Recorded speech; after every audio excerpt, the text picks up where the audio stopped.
चलिए ठीक है, देखते हैं। आज आपका नया एलिमेंट स्टार्ट हो रहा है। ठीक है, आप ये पढ़े हैं कि सर हम ये करते हैं, सर हम वो करते हैं, ये हज़ार्ड है तो ये प्रिकॉशन देते हैं, ऐसा होता है तो ऐसा करते हैं। सवाल ये आता है कि भाई अगर आप ये चीजें कर रहे हो, चलिए मान लेते हैं कि आप हेल्थ एंड सेफ्टी को बेहतर बनाने के लिए चीजें कर रहे हैं। ठीक है भाई, एक बात सोच के देखो ना यार, जो आप बोलते हो कि सर हम ये देना चाहते हैं, हम वो देना चाहते हैं, हम ऐसे करना चाहते हैं, वैसे करना चाहते हैं, तो सर इसको करने में ना बढ़िया पैसा खर्च हो रहा है, आपका फाइनेंस लग रहा है, लोग लग रहे हैं, समय लग रहा है। तो सवाल ये है कि सर कोई भी इंडस्ट्री, कोई भी ऑर्गेनाइजेशन या कोई भी कंपनी का जो एम्प्लॉयर है, वह अपनी कंपनी में, अपनी इंडस्ट्री, अपने ऑर्गेनाइजेशन में हेल्थ एंड सेफ्टी को मैनेज क्यों करे? भाई जाहिर सी बात है, मैंने बोला कि इसमें पैसा लगेगा, लोग लगेंगे, समय लगेगा, तो आखिर ये कर क्यों रहे हैं? पागल तो है नहीं वो। तो सर प्रॉफिट कहाँ है भैया? खर्च हो रहा है, प्रॉफिट कहां से हुआ? आपका तो लॉस हो रहा है नजरिए से आप देखो तो अब सवाल आता है कि कैसे मैनेज किया जाए। तो जो चीजें आप अभी पढ़ने जा रहे हो, ये निबोस आईजीसी के सिलेबस का एक बहुत ही इंपॉर्टेंट पार्ट है, और आपके डिप्लोमा में आपको इसको मैं ब्रीफ करवाऊंगा ताकि आपको चीजें थोड़ी सी ब्रॉड लेवल पे समझ में आए। तो वही चीज हम लोग देखेंगे सर कि हेल्थ एंड सेफ्टी को मैनेज करने का क्या रीजन रहेगा किसी भी इंडस्ट्री के अंदर। तो 3 रीजन कुल बताए जाते हैं, 3 ऐसे कारण दिए गए जैसे कि आप हेल्थ एंड सेफ्टी को मैनेज करोगे। अब अगर आपको कारण न समझाया जाए, देखिए जैसे आप कोई भी चीज करते हो तो उसका एक रीजन होता है कि क्यों आप ये करोगे। अगर आपको वो रीजन समझा दिया गया तब तो आप उस चीज को आराम से कर सकते हो या फिर आप करने की इच्छा रखोगे। लेकिन अगर आपको यही नहीं समझ में आया कि ये करना क्यों है, तो फिर आप उस पर ज्यादा ध्यान नहीं देंगे। तो एज पर द नेबोस उसने बताया कि सर टोटल 3 कारण दिए जाते हैं, या कुल 3 कारण हैं जिसकी वजह से आपको हेल्थ एंड सेफ्टी को मैनेज करना होता है, आप मैनेज करेंगे।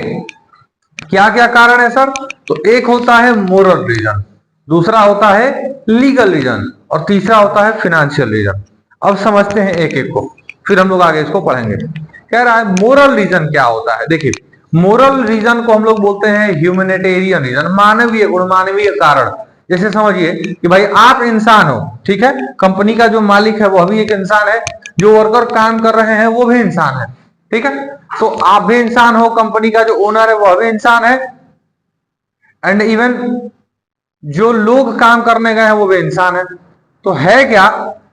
तो ये इंसानियत के नाते, जैसे होता क्या है भाई कि अगर आप हमारे लिए कुछ करते हो तो हमारी भी जिम्मेदारी बनती है कि हम आपके लिए करें। ठीक उसी प्रकार से कंपनी के जो ऑर्गेनाइजेशन के जो एम्प्लॉयर होते हैं उनकी जिम्मेदारी होती है कि वह अपने एम्प्लॉयज के हेल्थ एंड सेफ्टी का ध्यान रखें, क्योंकि यह एक ह्यूमैनिटेरियन रीजन, एक मानवीय कारण है कि आपको अपने वर्कर्स की, अपने लोगों की सुरक्षा का ध्यान देना होगा, देना चाहिए। ये मोरल रीजन होता है। तो इसमें बेसिकली समझाते हम ये हैं कि सर हेल्थ एंड सेफ्टी को मैनेज किया जाना चाहिए। हम ये नहीं कहते कि आपको करना पड़ेगा, इसमें प्रेशर नहीं है, इसमें आप आदमी के ऊपर आपने छोड़ा कि भाई आदमी का मोरल सेंस बढ़िया है तो मैनेज करेगा, नहीं है तो फिर वो उसके ऊपर है। ये रहा मोरल।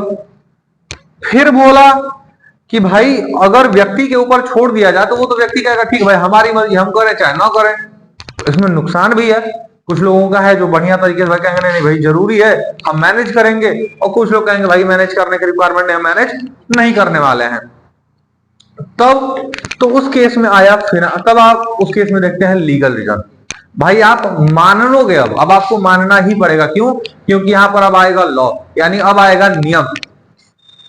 लीगल, जब आप लीगल की बात करते हो तो सीधा मतलब है कि वह कानून में बना दिया गया है। तो अब ये नहीं कि आप मान सकते हो चाहे आपको मानना चाहिए, अब ये है कि अब आपको मानना ही पड़ेगा। अब आपको हेल्थ एंड सेफ्टी को मैनेज करना ही पड़ेगा, आपके पास दूसरा कोई अल्टरनेटिव नहीं है। क्यों? क्योंकि बिकॉज सर अगर आप हेल्थ एंड सेफ्टी को मैनेज नहीं करोगे तो आपके ऊपर लीगल एक्शंस भी लिए जा सकते हैं, आपके ऊपर कानूनी कार्यवाही भी की जा सकती है। इस बात का भी आपको ध्यान देना होगा, रखना होगा, और उसी लीगल एक्शन से बचने के लिए आपको हेल्थ एंड सेफ्टी को मैनेज करना चाहिए। तीसरा होता है हमारा फाइनेंशियल रीजन। देखिए ऑर्गेनाइजेशन में कुछ भी अगर हो रहा है या किया या करवाया जा रहा है तो उसका सारा संबंध होता है पैसे से, और पैसे की भाषा ऐसी है जिसको अंधा भी आराम से देख सकता है, बहरा सुन सकता है, वो ऐसी भाषा होती है।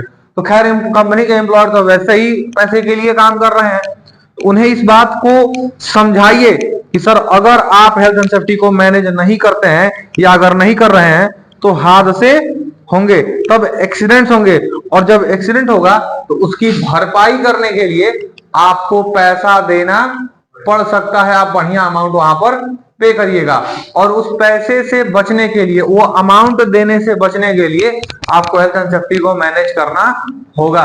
बिकॉज जब कभी भी हादसा होगा, जब कभी भी एक्सीडेंट होगा, तो वहां पर प्लांट खराब होंगे, मशीनरीज खराब होंगे, लोग मारे जाएंगे, उनको कंपनसेशन देना पड़ेगा, मशीन का मेंटेनेंस करवाना पड़ेगा। ये सारी चीजें जो है वो आपको क्या होगा भाई, आपको देनी होती है, आप दोगे।